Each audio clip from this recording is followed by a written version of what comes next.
Exclamatory sentence.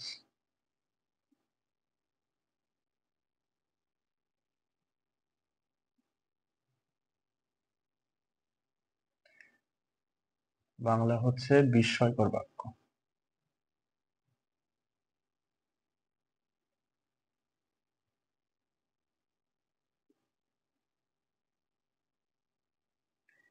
এবার দেখো, এই বিস্ময়কর বাক্য তৈরি করতে গেলে একটা স্ট্রাকচার মেনটেন করতে হয়। প্রত্যেকটা সেন্টেন্সের আলাদা আলাদা স্ট্রাকচার আছে।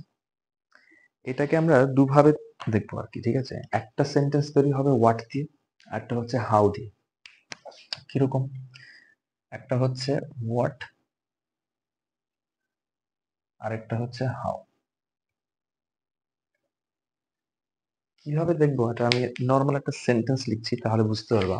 যেমন, this is a very nice কার। একটা সেন্টেন্স লিখলাম। আরেকটা এখানে লিখলাম দিস ইজ।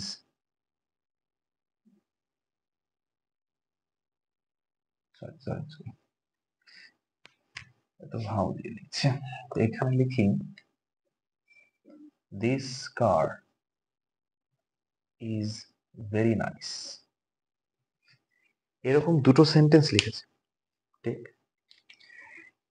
হোয়াট দিয়ে কখন কি হবে আর হাউ দিয়ে বা কি হবে, কিভাবে বুঝবো? দেখো, যদি সেন্টেন্সে দেখো এ কথাটা আছে,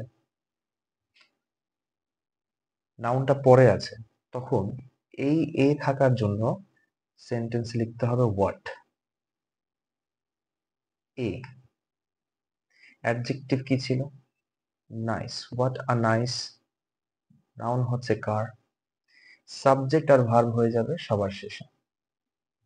what a nice car this is. এবার তোমার প্রশ্ন, বিস্ময়কর বাক্যটা কি, এই চিহ্নটা কেন আছে? এই যে ভেরি, জিনিসটা এতটাই সুন্দর বা এতটাই বাজে যে আমি অবাক, বিস্ময় প্রকাশ করছি, তার জন্য ভেরি কথাটা কেটে এখানে এক্সক্লেমেশন সাইন। ঠিক একই রকম সেন্টেন্স এখানে দেখো, এখানে নাউনটা আগে দেওয়া আছে, এখানে এ নেই, তখন এখানে কি দিয়ে করতে হয়? হাউ। How nice. সাবজেক্ট হচ্ছে দিস কার, ভার্ব বললাম সবার শেষে। এই ভেরি কথাটা কেটে কি বসবে? একটা বিস্ময়কর চিহ্ন। এই খুবই সহজ জিনিস। ভেরি কথাটা কেটে গিয়ে বিস্ময়কর। আবার যদি ধরো ভেরি কথা এখানে এই বিস্ময়কর চিহ্ন, আমরা তো ন্যারেশনটা এখান থেকে এটা করব, তখন এই বিস্ময়কর চিহ্নটা কেটে কি হবে? ভেরি হবে। তবে সব সময় যে ভেরি কথাটা হবে এটা ঠিক না, ঠিক আছে? এক্সেপশন থাকে।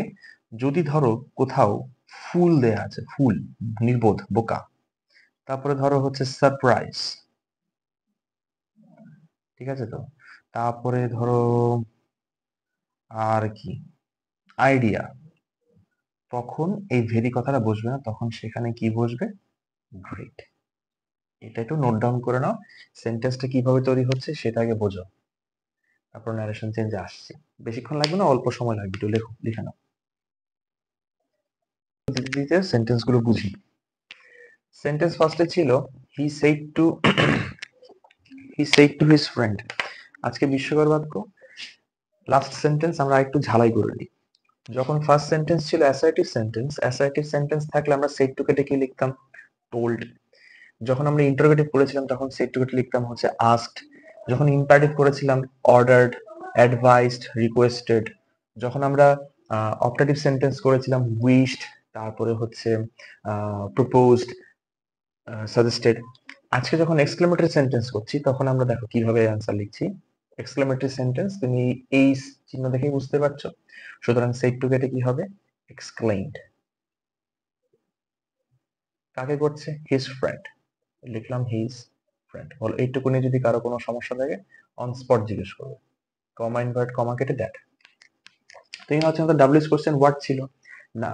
ডাব্লিউএস কোশ্চেন হোয়াট সব ক্ষেত্রে ডাব্লিউএস কোশ্চেন দিয়ে সেটা প্রশ্ন হয় না। কখনো কখনো এক্সক্লেমেশন সাইন বোঝাতেও বা এক্সক্লেমেশন সেন্টেন্স বোঝাতে আমরা হোয়াট অথবা হাউ কথাটা ব্যবহার করি। এই সেন্টেন্সে দ্যাটকে আমি যে কোনো সেন্টেন্স তৈরি করতে গেলে আমরা কি করি? সাবজেক্টকে নিয়ে ভাবি। এখানে সাবজেক্ট দেখো, বলেছিলাম এই সেন্টেন্স সাবজেক্ট সবার লাস্টে গিয়ে বসে, সেটা হচ্ছে যে হি। কথা হচ্ছে তার সঙ্গে তার বন্ধু, সুতরাং এখানে হি, এই ব্যক্তির ক্ষেত্রে হিটা অ্যাকচুয়ালি হচ্ছে কে? এই দুজনের মধ্যে কেউই নয়, এটা অন্য একটা ক্যারেক্টার, এটা অন্য একটা ক্যারেক্টার। যদি এখানে ওকে বলতো তাহলে ইউ বলতো, হি তো অন্য কোনো, তো এদের দুজনের মধ্যে কেউ না, সুতরাং তোমার তো চাপ নিয়ে লাভ নেই।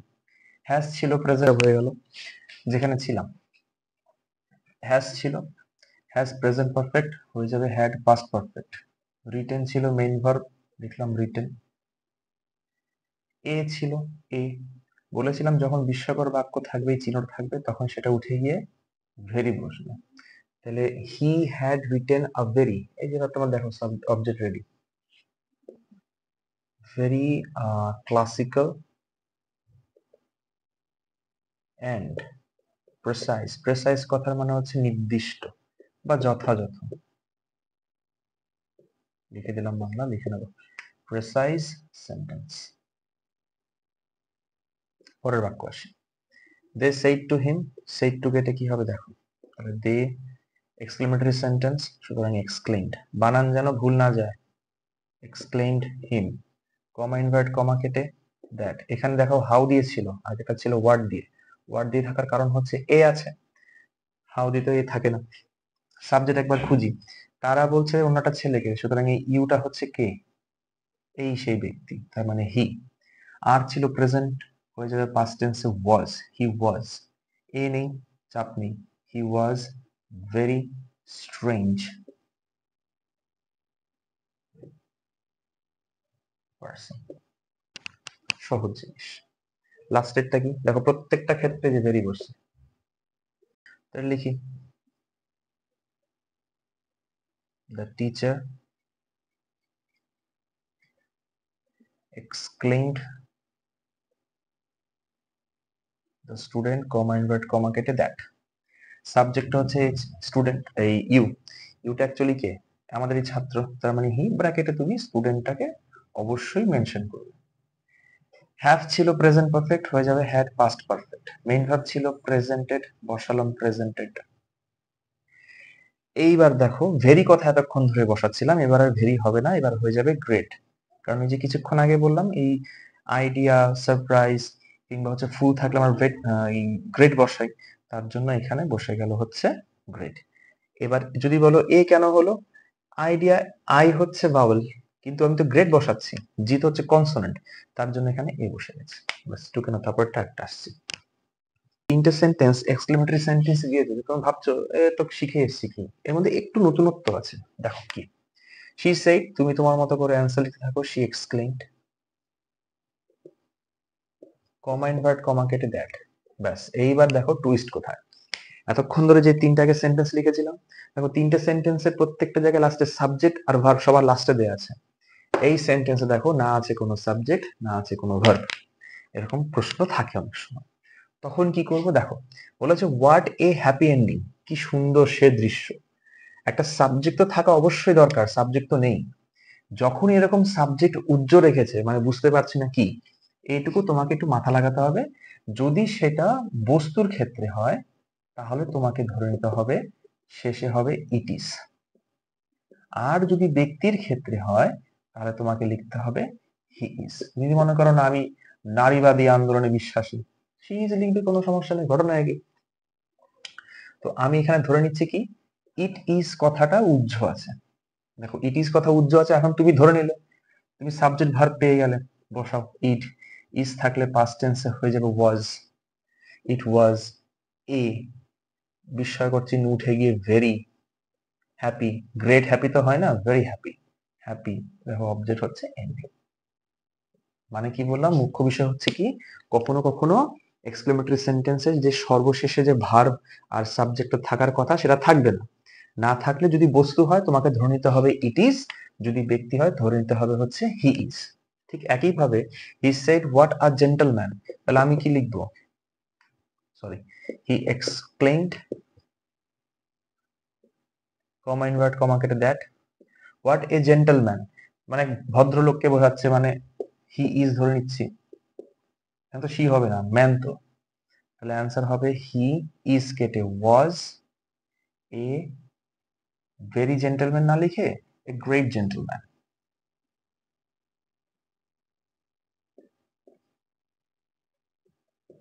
প্র্যাকটিস করতে করতে কোথায় ভেরি গ্রেট এত তো লিস্ট মনে থাকে না, প্র্যাকটিস করতে করতে। এই যে পরের ক্লাসে 15টা একটা সেট দিন করাবো, দুটো ক্লাস নেব, 15টা 30টা, ওখানে তোমার এসএসসি সিজিএল সিএইচএসএল তারপরে হচ্ছে যে ইউপিএসসি সিপিও যে পরীক্ষাগুলো হয় সব পেয়ে যাবো। দেখো, I said to my friend, answer হবে হাউ ফাস্ট ইউ রান। তো দেখো, I exclaimed my friend, comma invert comma কেটে দ্যাট। সাবজেক্ট হচ্ছে ইউ, ইউটা হচ্ছে আমার এই বন্ধু, সুতরাং হি। এই দেখো ভার্ব হচ্ছে রান, রান হচ্ছে প্রেজেন্ট টেন্সে থাকে, প্রেজেন্ট টেন্সে থাকলে পাস্ট টেন্সে ran, he ran very fast. বুঝতে পারলে? টুকে নাও, সহজ জিনিস, একদম সহজ জিনিস।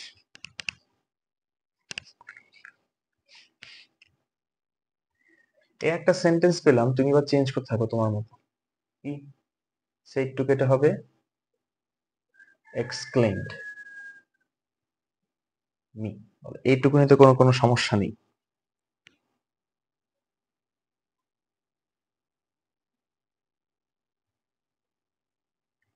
এটা তোমরা সবাই জানি।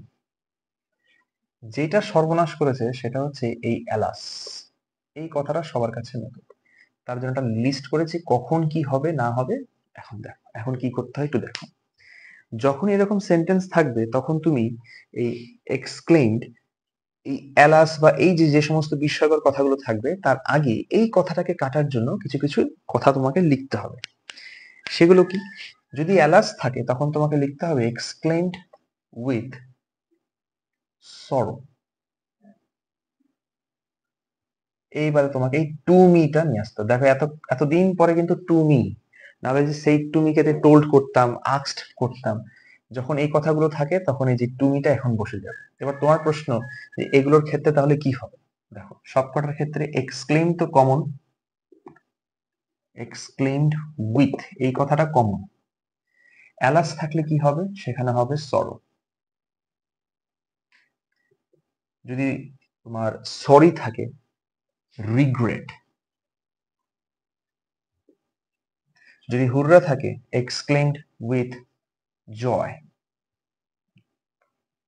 যদি ওহ থাকে তাহলে উইথ ওয়ান্ডার,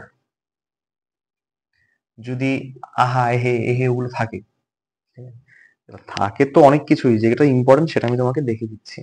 সেক্ষেত্রে তুমি কি লিখবে, সরো। যদি ওয়েল ডান, খুব এটা খুব পরীক্ষা দিচ্ছে ওয়েল ডান, তখন তুমি লিখতে হবে এক্সক্লেমড উইথ অ্যাপ্লজ, না give him a round of applause, করমর ওই যে হাততালি দেয়া। তো সেটা এই কথাগুলো এটা টুকে নাও, খাতার একটা দিকে টুকে নাও।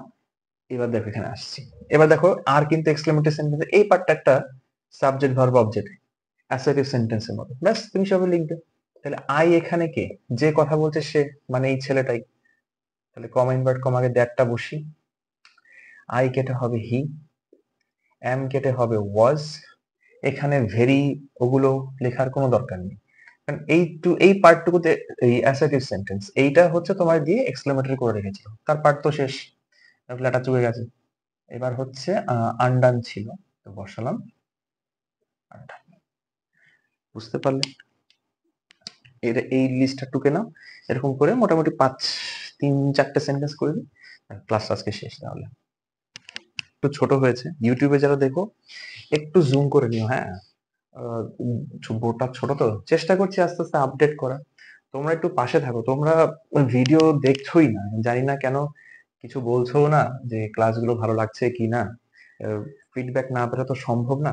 একটু দেখো, দেখে একটু আমাকে জানাও যে ক্লাসগুলো হয়তো ভালো লাগছে কি না, উপকৃত হচ্ছ কিনা। তোমাদের এই কমেন্টে আর কি, যাই হোক আমাদের মোটিভেশন পাবো আর কি। যাও দেখো, দ্য স্পেকটেটর সেইড, আমরা এখন লিখছি অ্যান্সার। দ্য এক্সপেক্টেটর সেইড কথা লিখে এবার আমরা লিখছি এক্সক্লেইমড। এ অবধি তো ঠিক। হুররা কথা থাকলে আমরা কি বলেছিলাম, উইথ জয়, তাহলে বসালাম উইথ জয়। কাকে বলছে না বলছে নেই, তোমারও চাপ নেই, দ্যাট। সাবজেক্ট দেখো ready, our team, our team মানে কাদের, যে স্পেকট্যাটর ছিল, সেই স্পেকট্যাটর মানে কোনো এক দর্শক, সে বলছে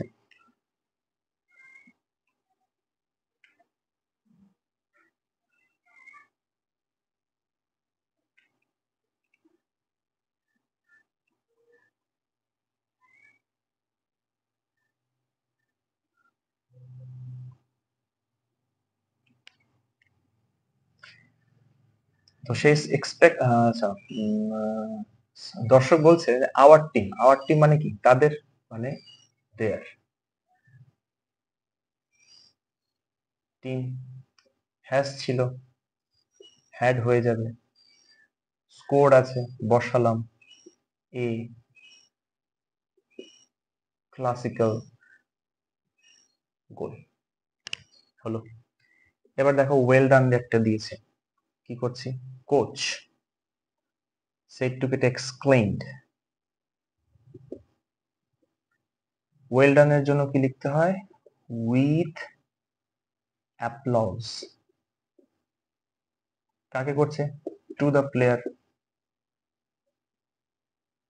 বসালাম, কমা ইনভার্ট কমা কেটে দ্যাট, সাবজেক্ট হচ্ছে এখানে ইউটা অ্যাকচুয়ালি হচ্ছে এই প্লেয়ার, তার মানে হি, হ্যাভ কেটে হয়ে যাবে had, said and almost lost, আচ্ছা টেন্স যেরকম চেঞ্জ করি সেরকম ভাবে টেন্স চেঞ্জ হবে। এরপরে আলী exclaimed with থাকলে wonder, কমা ইনভার্ট কমা কেটে দ্যাট, সাবজেক্ট রেডি আছে অয়ন, হ্যাজ ছিল পাস্ট পারফেক্টে হ্যাড, মেইন ভার্ব দিয়েছে returned from Delhi, the teacher said to me, দেখো এই একটা নতুন আজকে পেলে, যেটা এখন ইদানিং প্রায় দিচ্ছে, ব্রাভো, যদি এরকম থাকে তখন কি লিখতে হবে, the teacher direct said to কেটে ব্রাভোর জন্য অ্যাপ্লডেড, কি নাম, অ্যাপ্লডেড, প্রশংসা করে বলছে, অ্যাপ্লডেড মি, কমা ইনভার্ট কমা কেটে দ্যাট, ইউ বলতে এখানে সেই আমাকেই বোঝাচ্ছে, তার মানে আই, হ্যাভ ছিল হ্যাড হবে, ওন দা কম্পিটিশন, একদম সহজ জিনিস। অনেকের প্রশ্ন এখানে ভেরি কেন বসছে না, কারণ এর পরে যে সেন্টেন্স গুলো সেগুলো তো অ্যাসার্টিভ সেন্টেন্স, এই ছোট্ট একটা কথার জন্য পুরোটাই হচ্ছে এক্সক্লেমেটরি হয়ে গেছে। যদি এর পরের বাক্যটা হোয়াট এ হাউ এরকম থাকতো তা আমরা ভেরি গ্রেড গুলো বসাতাম। এইগুলো পরীক্ষায় খুব গুরুত্বপূর্ণ। পরের যে ক্লাসটা করব, পরের ক্লাসে হচ্ছে এই পুরো ন্যারেশন 5-6 মিনিটের মধ্যে তুমি কিভাবে মাথার মধ্যে রাখবে, একটা ছক করে আমরা বোঝাবো। খুব অল্প সময় একটা ক্লাস হবে, আমি এখানে লিখে লিখে দেখাবো। তারপরে ক্লাস দুটো নেব, সেটা হচ্ছে 15টা 30টা হচ্ছে আমি প্র্যাকটিস সেট এখানেই করাবো, সবার সামনেই করাবো, ইউটিউবও থাকবে, সবাই দেখবে, পরে ক্লাসগুলো করে নেবে। ওগুলো মাধ্যমিক থেকে শুরু করে এই যে সরকারি চাকরি যে পরীক্ষাগুলো হয়, এসএসসি, সিজিএল, সিএইচএসএল, যেগুলো বললাম আর কি, পুলিশের সমস্ত পরীক্ষা প্রশ্নগুলো ওখানে কভার করা থাকবে, এক্সাম্পল দেওয়া থাকবে কি ধরনের প্রশ্ন আসতে পারে। ঠিক আছে তো, চলো টাটা।